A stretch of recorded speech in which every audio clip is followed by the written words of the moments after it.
आम राज्यर गोपालक मानक पई खुशी खबर।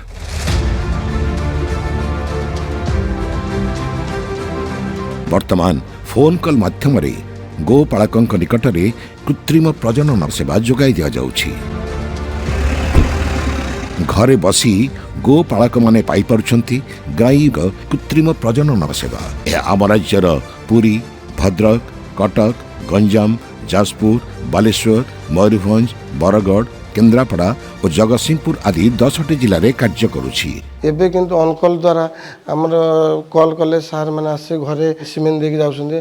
भल जातिर भी सीमेंट दउछन्ती। दबा द्वारा हमर घरे भी भल माई बाछी जन्म होउछि। एतरा में बहुत लाभवान भी होउछु। तेणु एई 10टी जिल्लार गोपालक माने यार भरपूर लाभ उठान्तु। आपनक गाई गरम को आसिले कृत्रिम प्रजनन पई टोल फ्री नंबर 155333 को कॉल करंतु और घरे बसी सेवा पांतु।